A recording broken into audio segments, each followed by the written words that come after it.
Audiobook do livro Proclamai as Suas Maravilhas, de Charles Spurgeon. Introdução. Narrai todas as suas maravilhas. 1 Crônicas 16, 9. Esta frase está relacionada com exortações para oferecer ações de graças ao Senhor e tornar conhecidas as ações do Senhor entre o povo. Assim diz: cantai-lhe salmos, narrai todas as suas maravilhas. A antiga religião típica dos judeus e a superstição perversa dos pagãos tornaram alguns lugares sagrados e outros impuros, algumas ações sagradas e outras ações, por melhores que possam ser, comuns e que por isso não deveriam ser conectadas em nenhum grau com santidade. Mas a religião de Jesus Cristo varreu de uma vez por todas os lugares e agora todo lugar é santificado, onde quer que o homem esteja e seja santo. Jesus Cristo consagrou o mundo com sua presença, e onde quer que o homem escolha adorar, há uma habitação para Deus. A religião de Jesus Cristo também eliminou aquelas distinções que os homens fazem quanto às ações serem necessariamente religiosas ou irreligiosas.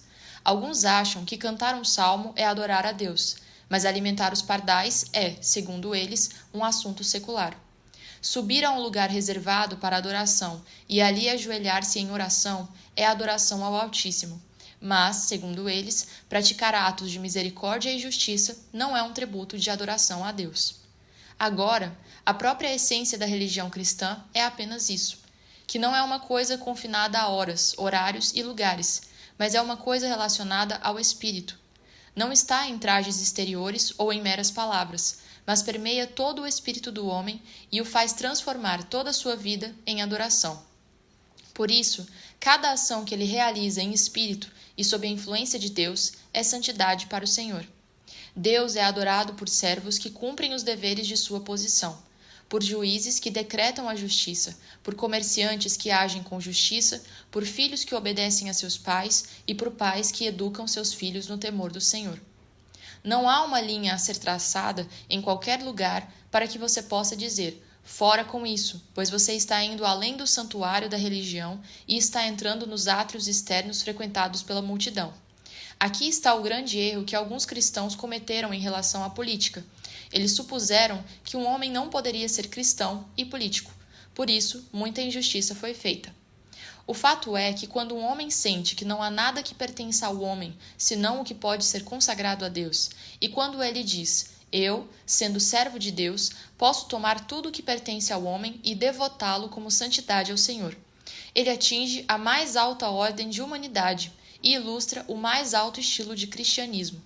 Não podemos exibir plenamente o Espírito de Jesus Cristo até que tenhamos aprendido que devemos prezar em todos os lugares e em todas as esferas o espírito de sua religião. Faço essas observações porque, embora primeiro sejamos convidados a cantar para o louvor de Deus e em seguida somos instruídos a falar sobre suas obras maravilhosas, há um louvor para a Assembleia e também há uma conversa para o lado da lareira, e ambos devem ser santos. O louvor deve ser caloroso, sincero, unânime, cheio de animação. Entretanto, a fala ao lado da lareira também deve ser igualmente sincera, igualmente santa e igualmente sagrada. Você não deve dizer: parei de louvar a Deus, quando o hino terminar, e você começar a abrir a boca sobre assuntos comuns. Mas em sua conversa comum, nos campos, à beira do caminho, nas ruas e em seus aposentos, você ainda deve louvar a Deus e falar de todas as suas maravilhas. Todas as suas maravilhas pareceria bem o suficiente. Só o conhecimento de tal verdade já seria o suficiente. Já seria por si só uma teologia sólida. Mas ele nos chama a narrar, a falar em sua conversa comum e cotidiana. Faça as obras maravilhosas de Deus serem suas conversas cotidianas, suas conversas familiares. Devemos falar, pois nascemos para isso. Infelizes seríamos caso fôssemos proibidos de falar com nossos semelhantes. Ora, o mundo parece ser animado por conversas contínuas, para não dizer incessantes, desde o primeiro rubor da manhã, durante todo o dia agitado e nas sombras da noite sonolenta. Como nossas línguas estão ocupadas! Elas correm mais rápido do que nossos pés e muitas travessuras procedem de sua tagarelice. Elas são mais afiadas que navalhas, cortam mais fundo que espadas e acendem fogo suficiente para incendiar o mundo. Agora, é essa conversa cotidiana que as mulheres estão proverbialmente dispostas e na qual os homens se entregam tão livremente quanto a inclinação os leva, que são ouvidas em todas as ruas, e em todas as casas e em todas as oficinas. É essa conversa que deve ser consagrada a Deus. Os fluxos de conversação devem ser retirados de todas as sarjetas e canais em que acumulam impurezas, para serem coados, limpos e purificados, até que se tornem frescos, claros e brilhantes. Então, a fala de homem com homem, santo com santo, redimida dos elementos miseráveis da calúnia e inveja comuns, tolice e vaidade, será elevada como nas asas da águia, até que seja como a comunhão dos anjos, para louvor do Senhor. Falarão da glória do teu reino e confessarão o teu poder. Salmos 145, 11. Capítulo 1. O assunto de tal conversa.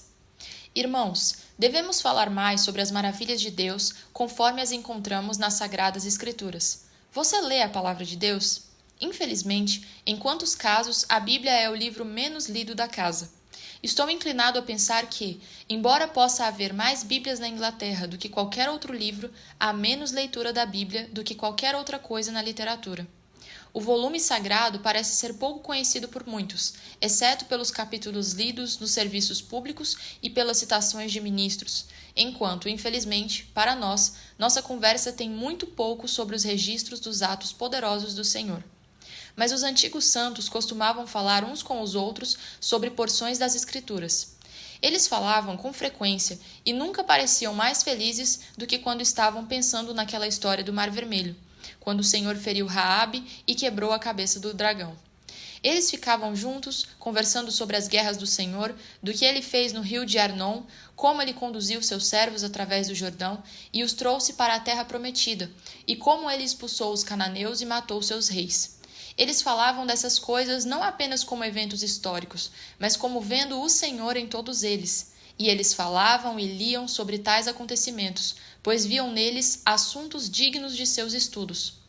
Devemos olhar para os eventos da história e as crônicas de cada dia sob esta luz, e se, ao esquadrinharmos as amplas páginas da história, ricas com os despojos do tempo, víssemos a mão de Deus moldando suas contingências e moldando-as em destino, e se víssemos a impressão de seus passos em todas as suas estupendas revoluções, não nos faltariam tópicos de conversa, pois nossas memórias seriam confortadas, nossos interesses despertados, nossas mentes elevadas com nobres paixões e nossas relações sociais enobrecidas pelos recursos inesgotáveis da sabedoria. Mas, irmãos, nossa própria história nos permitirá relatar uma multidão de ternas misericórdias que podem se tornar incentivos para gratidão e louvor. Verdadeiramente podemos contar muitas coisas sobre as quais o Senhor fez por nós pessoalmente. Aqui está um assunto que nunca será esgotado. Conversem uns com os outros, especialmente com aqueles que podem entendê-los, sobre a longanimidade de Deus, quando vocês estavam em seu estado ímpio, as maravilhas daquele amor que os perseguiu com seus muitos avisos, enquanto vocês ainda eram estranhos para si mesmos e para Deus. Fale daquele poder todo-poderoso que, quando chegou a hora predestinada, se apoderou de você e o fez ceder. Fale sobre o que o Senhor fez por você quando estava no calabouço de sua própria aversão a si mesmo. Como ele se encontrou com você quando você foi levado às portas da morte. Como Jesus apareceu para você e o vestiu com sua justiça, dando vida ao seu espírito e trazendo alegria para o seu coração. Deve o escravo esquecer a música de suas correntes quando elas caírem de seus pulsos? Por acaso esquecerá você do dia mais feliz de sua vida, quando todas as correntes da sua transgressão foram quebradas para sempre com o toque de amor do seu Redentor? Oh, não! Narre ainda as maravilhosas obras de Deus relacionadas à sua conversão. E desde aquela época, por mais tranquila que sua vida tenha sido, tenho certeza de que muitas coisas nela ilustram ternamente a providência do Senhor, a orientação do Senhor, a libertação do Senhor, o apoio e o sustento do Senhor. Você esteve, talvez, na pobreza, e quando o barril de farinha estava vazio, então você foi suprido. Narre as suas obras maravilhosas. Você esteve em grande tentação, e quando você estava cambaleando sob ela, ou quando você foi caluniado e nenhum nome foi considerado ruim o suficiente para você, seu doce amor apareceu para você e ajudou você a se alegrar por causa do nome de Cristo. Fale muito sobre isso. Você passou, talvez, cristão, pelo fogo e pela água. Sua vida foi muito conturbada. Você lutou com leões ou ficou no vale da sombra da morte, mas em tudo isso, a ajuda de Deus foi muito maravilhosa. Houve milagres empilhados sobre milagres ao longo do seu caminho. É assim com você? Então fale de todas as suas obras maravilhosas. Tenho certeza de que você acharia essa conversa muito interessante, impressionante, instrutiva, pois as coisas que vimos e experimentamos geralmente apresentam uma novidade e são abundantes em interesse, além de qualquer narrativa que obteríamos de livros ou de qualquer história secular. Diga a eles como Deus o guiou, alimentou, protegeu e não o deixou ir. Você nunca poderá esgotar tal tópico. Capítulo 2. A excelência deste assunto é negativa e positiva. Se falássemos mais das maravilhas de Deus, haveria esse bem negativo, de falarmos menos de nossas próprias obras. Um homem nunca se rebaixa mais do que quando tenta se erguer. Há alguns cuja propensão é usar palavras vãs e arrogantes sobre suas próprias ações, e eles parecem nunca ficar mais satisfeitos do que quando estão se gabando e dizendo: eu fiz isso, fiz aquilo outro. Quanto às suas ações insignificantes, se você julgá-las e avaliá-las adequadamente, encontrará mais motivos para lamentar do que para se gabar.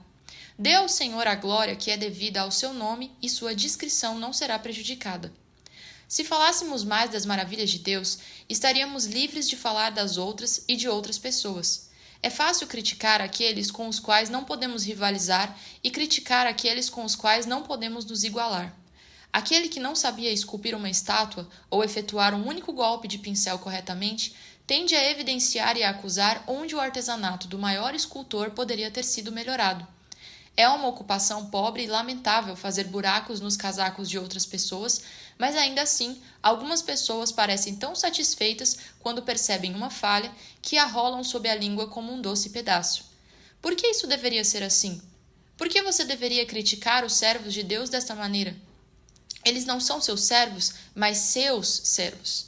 Ele mesmo os chamará para prestar contas. Ele não pede que você seja tão intrometido. Fale sobre as maravilhosas obras do Senhor e você não falará tão mal de seus servos. Se falássemos mais sobre as maravilhas de Deus, isso nos afastaria das frivolidades comuns da conversa. Nos tempos antigos, aqueles que temiam ao Senhor falavam frequentemente uns com os outros, e o Senhor ouvia, e um livro de memórias foi escrito diante dele para aqueles que temiam ao Senhor e que pensavam em seu nome. Suponha por momento que nossa conversa comum fosse anotada por um bisbilhoteiro, como no caso mencionado por Malaquias. Não sei qual foi sua conversa na hora do chá esta noite, mas supondo que alguém estivesse ouvindo e que você tivesse certeza de que seria colocado em um livro e impresso, você se sentiria bem? Suponha que pudéssemos anotar em um livro a conversa de todo o nosso povo durante o dia e ler tudo em voz alta. Receio que descobriríamos que nossa conversa nem sempre é edificante e nem sempre temperada com sal. De fato, algumas pessoas cristãs nunca conversam completamente sobre o bom evangelho, a menos que esteja presente alguém em cuja estima isso provavelmente os eleve, ou até que eles cheguem a uma companhia que suponha que irá apreciá-la, e então eles se sentem compelidos a se acomodar à ocasião. O hábito de uma boa conversa piedosa não é comum entre os professores. Eu gostaria que fosse. Eu gostaria que não apenas às vezes nossa conversa fosse o que Deus quer que seja, mas que sempre fosse assim. Que nossa conversa comum fosse como sal, ministrando graça aos ouvintes.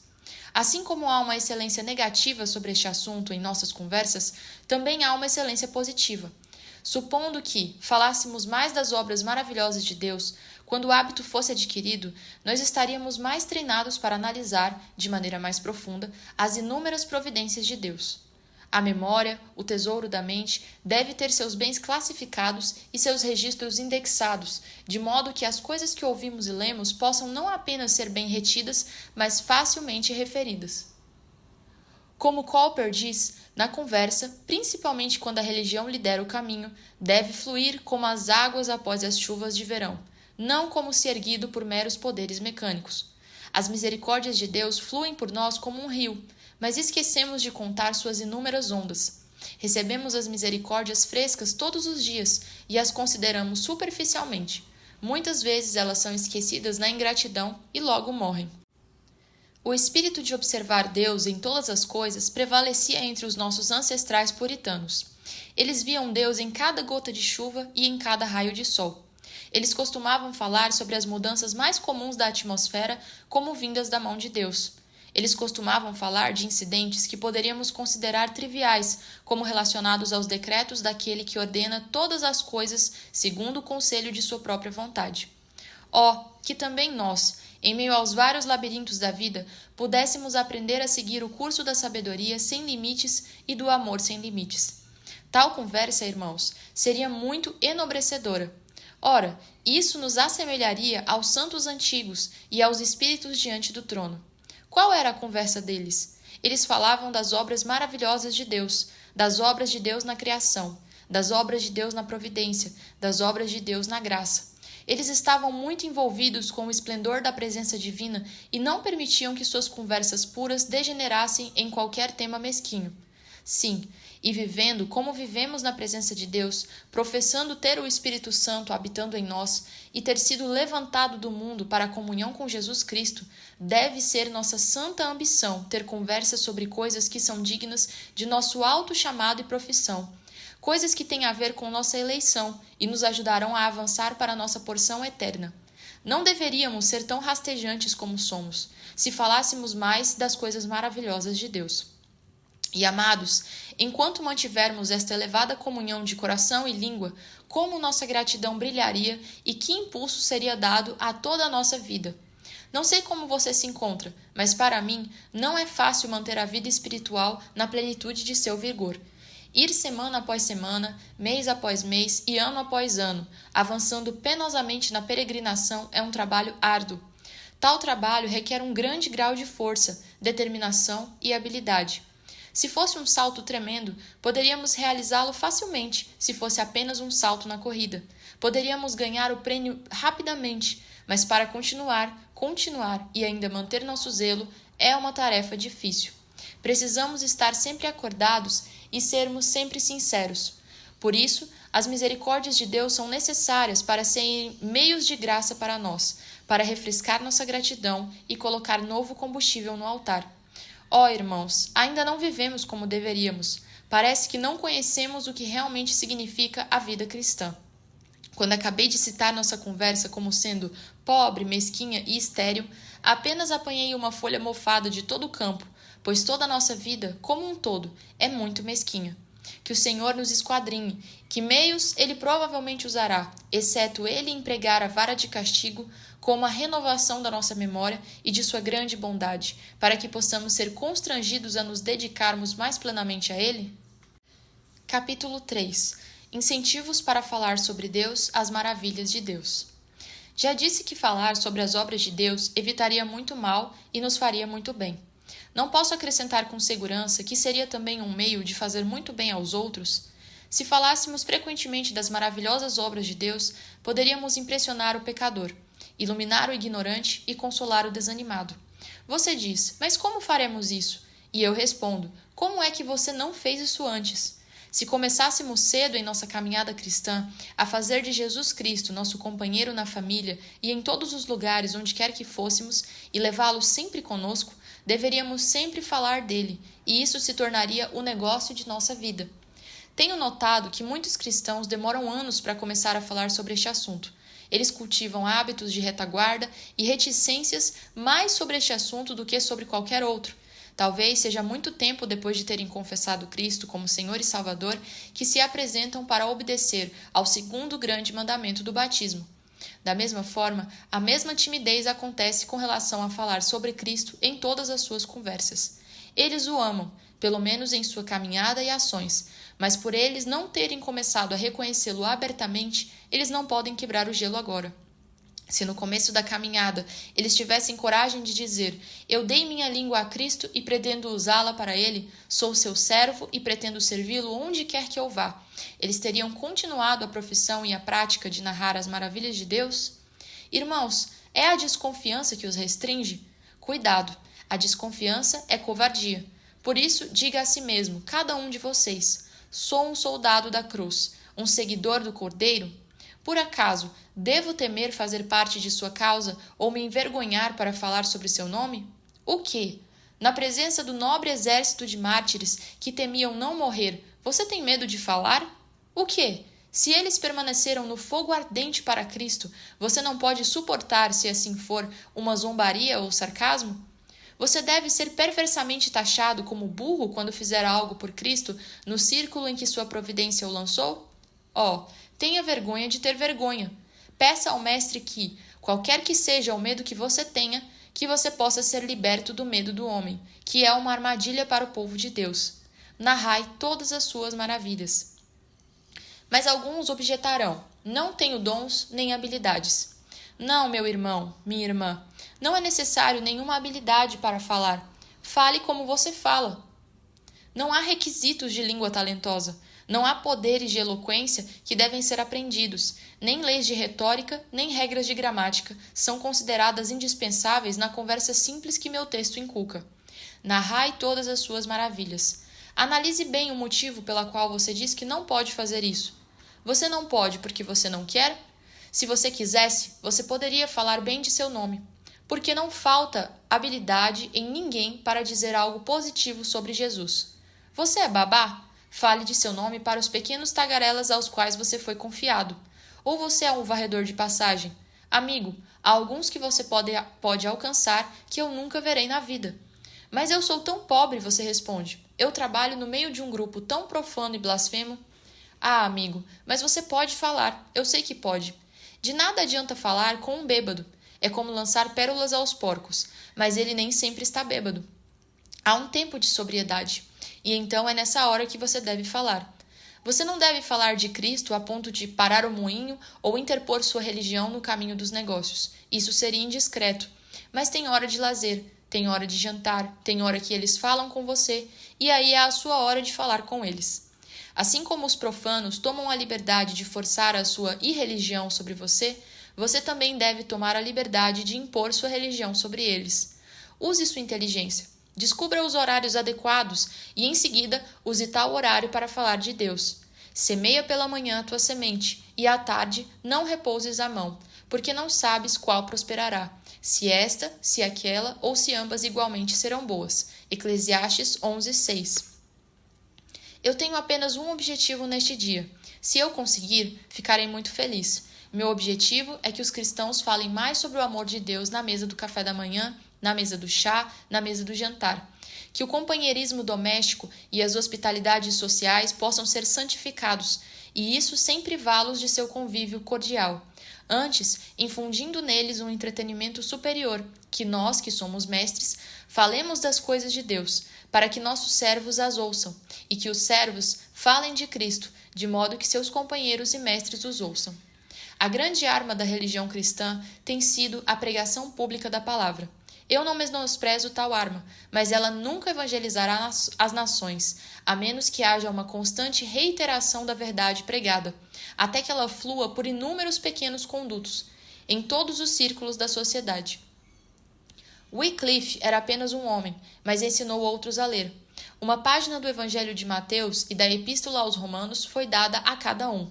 Eles saíram e leram nas ruas, e assim a verdade foi se espalhando até que não se poderia encontrar dois homens na beira da estrada sem que um deles fosse um murmurador. Nos dias de Lutero, não era apenas a pregação de Lutero, mas era também o canto dos hinos e salmos na roda de fiar. Era a ocupação do vendedor solitário, era o bate-papo geral com todos, no fogo da forja, no pátio da fazenda. A curiosidade havia sido despertada, o inquérito solicitado, a conversa popular foi inoculada, a febre daquela doença saudável foi proliferada. O arrependimento para com Deus se espalhou e se comunicou de um para o outro. Ouviste as notícias? Você já ouviu falar que Lutero proclamou que os homens são justificados pela fé e não pelas suas obras? Foi isso que abalou Roma, e é isso que a sacudirá novamente. O despertar da vida cristã em todo o corpo da Igreja de Deus e o envolvimento de toda a vida da Igreja cristã na causa de Cristo é um empreendimento a ser consumado pela ação individual de cada um e pela ação geral de todos os que buscam a glória de Deus e o bem-estar do homem. Fale você, portanto, de todas as suas obras maravilhosas. Não deveria existir nenhum crente que nunca pensou em Deus e que nunca falou de suas obras maravilhosas. Maravilhosa, de fato, é a paciência de Deus que o mantém vivo. Maravilhosa sua longanimidade, que depois de tê-lo negligenciado todos esses anos, ele não te cortou. O boi conhece seu dono, e o jumento a manjedoura de seu dono, mas tu não conheces o seu Deus. Você não manteria um cachorro que não o seguiria, você logo se desfaria de um boi que não lhe servisse. Oh, por que Deus ainda te preserva? Verdadeiramente, essa é uma obra maravilhosa de Deus. E aqui está outra maravilha. Ele nos pede para suplicar e encorajar você com uma promessa salvadora. Quem crer e for batizado será salvo. Marcos 16:16. Preste atenção neste evangelho. Que o Espírito Santo faça você ceder a tal mensagem. Confie em Cristo, obedeça a Ele, declarando sua fé nele, e você será salvo. Que o Senhor conceda isto pelo amor de Jesus.